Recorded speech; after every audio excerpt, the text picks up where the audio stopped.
estamos con el doctor Eduardo Roy Gates, abogado penalista, para analizar los casos penales que van surgiendo, no solo de este gobierno, sino también de los anteriores. Pero ha ocurrido pues algo inusual, por decirlo menos, y que genera muchísimas suspicacias. Lo decíamos al principio, la pérdida de imágenes de las cámaras del día que la policía, el Ministerio Público van a detener a Jennifer Paredes. Doctor Eduardo Roy Gates, ante todo, muy buenas noches, gracias por acompañarnos. Buenas noches, Omar. ¿Podemos hablar aquí de coincidencias? Yo creo que no es solo una coincidencia, yo creo que es un indicio bastante claro que se está tratando de ocultar algo, ¿no?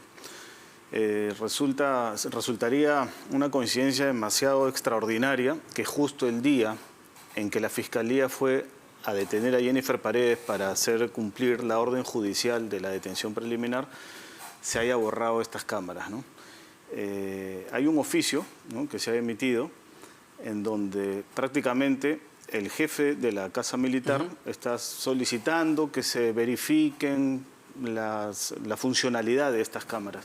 Pero en realidad hay que tener en cuenta que quien tiene la responsabilidad de la seguridad de Palacio de Gobierno y del presidente de la República y de su familia es justamente el jefe de la Casa Militar.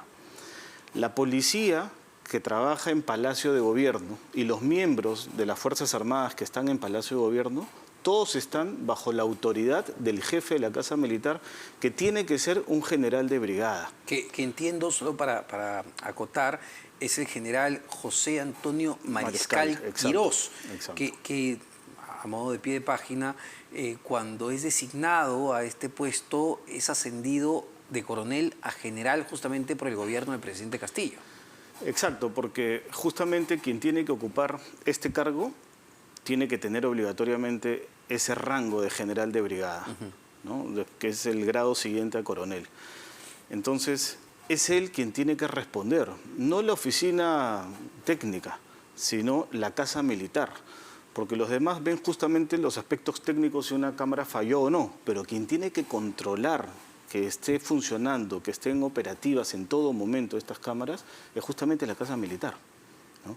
Y es sintomático que justo el día 9 de agosto, en determinados minutos, no se cuente con ese registro. Es decir, él sería, este general, el general Mariscal, sería el principal responsable en este momento, en términos legales, de la desaparición de estas imágenes. Y hablamos, doctor, hablamos de no es que se cayó la cámara durante una hora, justo de las 6:03 a las 6:05 de la tarde en una ubicación específica. Exacto, exacto. Justamente el jefe de la Casa Militar, y esto está en el ROF, que es el Reglamento de Organización y Funciones del Despacho Presidencial, y asimismo hay una directiva, es la 001-2022 del Despacho Presidencial de la Secretaría General, que regula cómo se debe llevar a cabo la seguridad en Palacio de Gobierno. Entonces, yo creo que aquí lo que debe ocurrir es lo siguiente. Técnicamente se puede determinar qué ha ocurrido con esas cámaras. Por eso es que esas cámaras tienen que ser objeto de una pericia informática. Incluso hay algunos programas informáticos que pueden lograr recuperar imágenes borradas, ¿no?, archivos borrados. Y para esto la Fiscalía tiene el personal especializado que puede realizar esa labor. Y cuando la Fiscalía no cuenta con un personal en el Ministerio Público, puede recurrir a otros profesionales externos. Entonces, creo que es necesario saber qué es lo que ha ocurrido con esas imágenes. Claro, ahora algunos dirán, pero Jennifer Paredes ya se entregó. Ella ya al día siguiente, el 10 de agosto, se presentó al Ministerio Público. Pero lo que hay que determinar es si el 9 de agosto ha existido alguna conducta ilícita por parte de algún funcionario. Es decir, para ponerlo en términos concretos, ¿no? Porque, claro, aquí estamos frente a una nueva arista de investigación. Ya el presidente está siendo investigado junto a otro grupo de personas, como el subsecretario general de Palacio, Eder Camacho, por encubrimiento. Entiendo que por el caso de la salida de Mariano González y la fuga de Bruno Pacheco. Pero, ¿esto también podría ser una arista de investigación sobre encubrimiento? Sin duda alguna, porque si se determina que ha existido exprofesamente un borrado de imágenes de estas cámaras, eso podría constituir un delito de encubrimiento real. El encubrimiento real es cuando uno oculta las pruebas del delito, en resumidas cuentas. Ha salido algunos funcionarios ya del despacho presidencial a decir que se cuenta con otras cámaras que enfocan los mismos ángulos. Eso es materia de investigación, tiene que ser materia de investigación, porque si existe un determinado ámbito en donde las cámaras no han registrado por unos minutos, aunque sea, es altamente probable que se haya borrado, porque justamente eso era una clara demostración de que la señorita Jennifer Paredes se podría haber encontrado en Palacio de Gobierno. ¿Y qué pasaba, ¿no? ¿Qué pasaba si la Fiscalía obtenía esas imágenes donde se constataba que Jennifer Paredes sí estuvo en Palacio de Gobierno en esa fecha y esa hora exacta? Es que si eso ocurre, en realidad aquí habría habido la participación de terceras personas en el encubrimiento de la propia Jennifer. Y eso constituye el ilícito de encubrimiento real, justamente, ¿no? Y eso vincula directamente al presidente, porque entiendo que cuando ocurrió esta diligencia, el propio general Mariscal, jefe de la Casa Militar, le dijo a los fiscales que nadie iba a entrar hasta que lleguen los abogados del presidente por orden expresa del propio presidente Pedro Castillo. Exacto. Claro, aquí ocurre algo particular, ¿no? Porque en realidad estaríamos hablando de... Imaginemos que se demuestra que las cámaras hayan enfocado a Jennifer Paredes. Eso demostraría la comisión de un delito de encubrimiento personal. El encubrimiento personal es cuando yo sustraigo a una persona de la justicia. Pero adicionalmente, habría un encubrimiento real del encubrimiento personal, ¿no? Porque si yo borro las cámaras, lo que estoy eliminando es la prueba de que se ayudó a Jennifer a sustraerse de la justicia. Serían dos delitos distintos. El encubrimiento personal es ayudar a Jennifer Paredes a fugar. Y el encubrimiento real es destruir las imágenes que demostrarían que se ayudó a Jennifer a fugar. Claro. Son dos delitos, claro. Es el 405, el 404 y 405 del Código Penal. Y el tema aquí es que hay muchos involucrados, o habrían muchos involucrados en todo esto. A ver, desde quien da la orden, que sería el presidente de la República, hasta los abogados, el subsecretario general de Palacio, el jefe de la Casa Militar. Habría que ver bien, y eso sería materia de investigación, quiénes han participado y quién tiene la capacidad de poder dar esa orden. En el caso de los abogados, y no lo digo porque sean mis colegas o porque yo sea abogado, pero el abogado cumple un rol de defensa. Quien puede dar la disposición es quien tiene esa capacidad de decidir qué cosa se hace y qué cosa no se hace. Y esos no son los abogados, ¿no? Eso es el jefe de la Casa Militar y podría llegar hasta el propio presidente de la República, ¿no? Pero eso tiene que ser materia de investigación. Lo primero que se tiene que hacer es una pericia sobre las computadoras, el CCTV, que es el circuito cerrado de televisión dentro del Palacio de Gobierno, para ver si ha sido objeto de una manipulación o de una adulteración.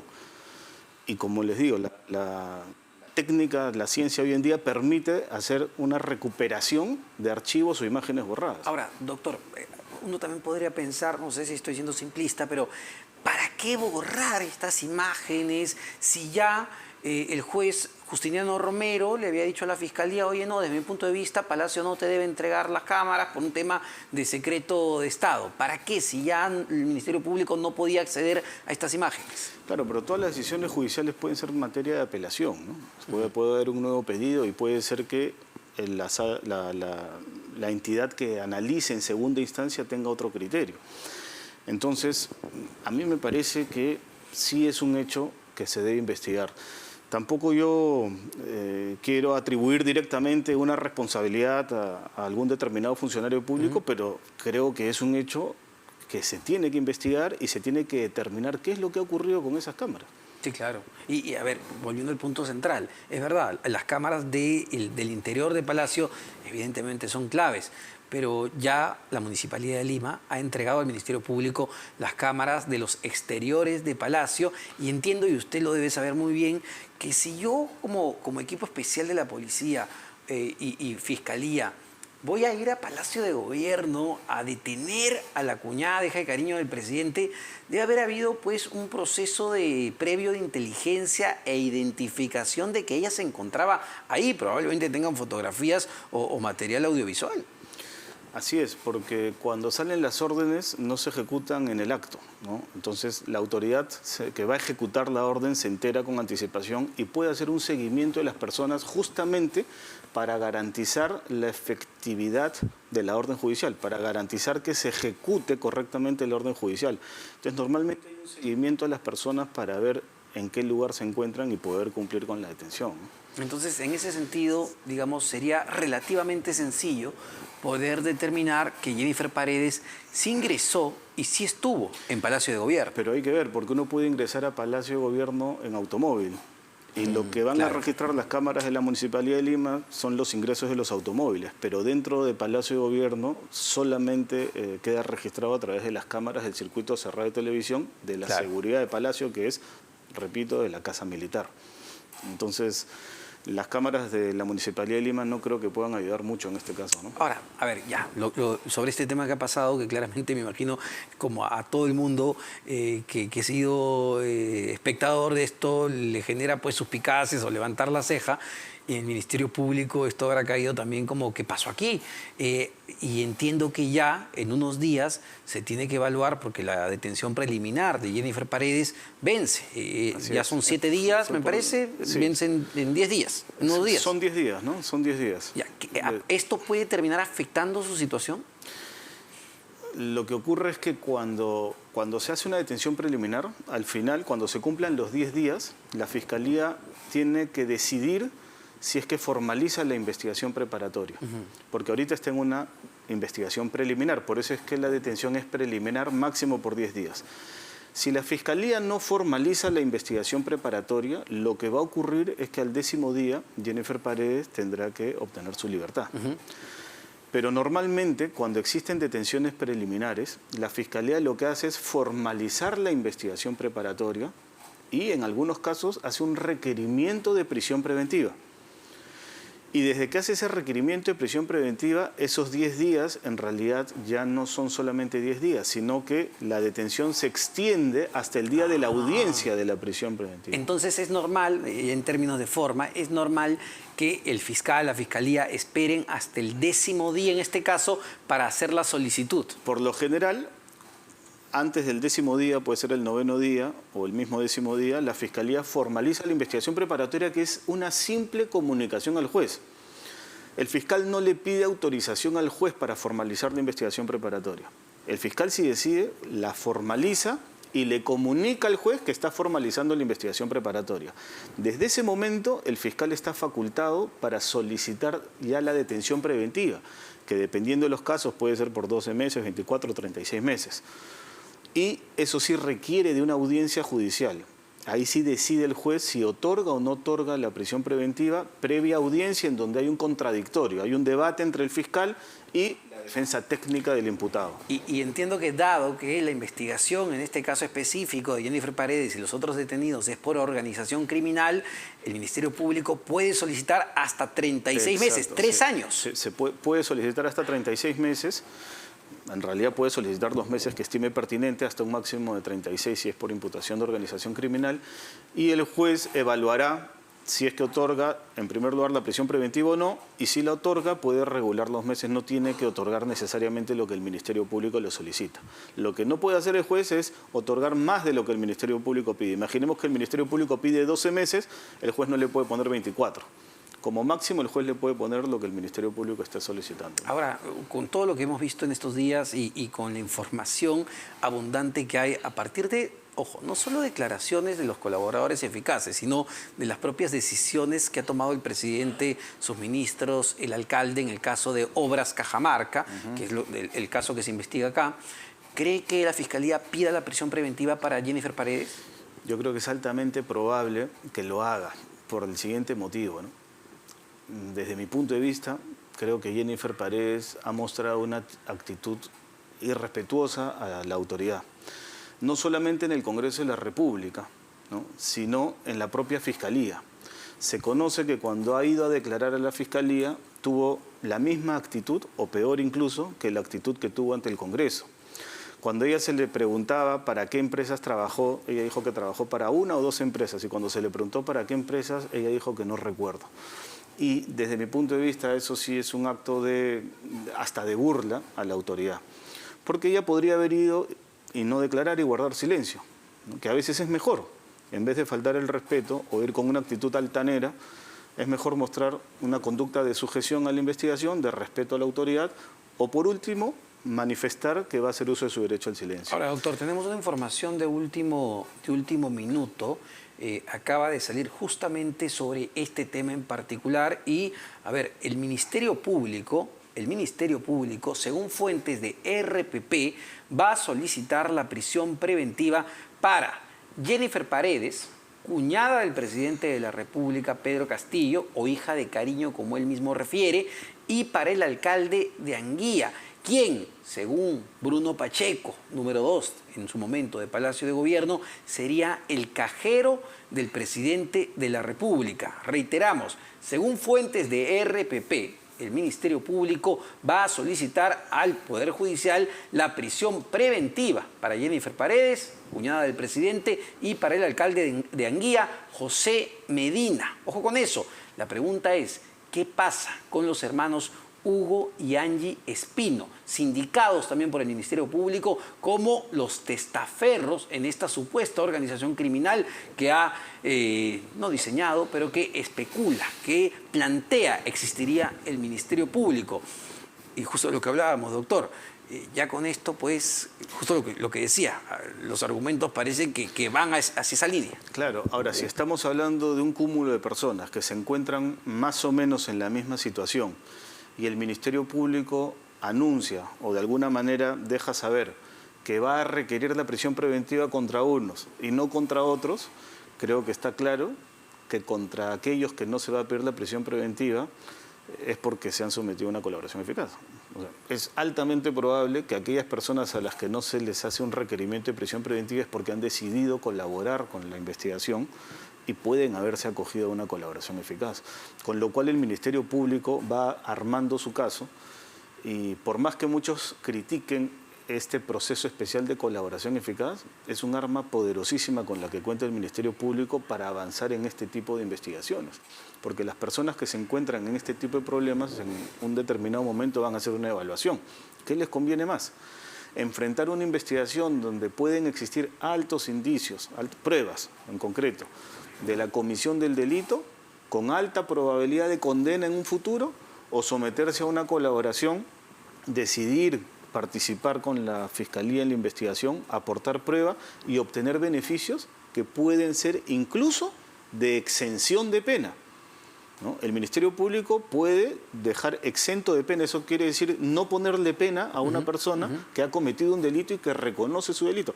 Ha pasado en algunos casos. Y vamos a hablar de eso, sobre todo en el caso del expresidente Martín Vizcarra, que también es interesante, pero para concentrarnos en esto, que es lo último, ¿cuán importante puede ser, de lo que conocemos en este caso específico, la colaboración de este joven empresario, entre comillas, porque para el Ministerio Público sería solo un testaferro con empresas fachadas, Hugo Espino, y el de su hermana Angie Espino?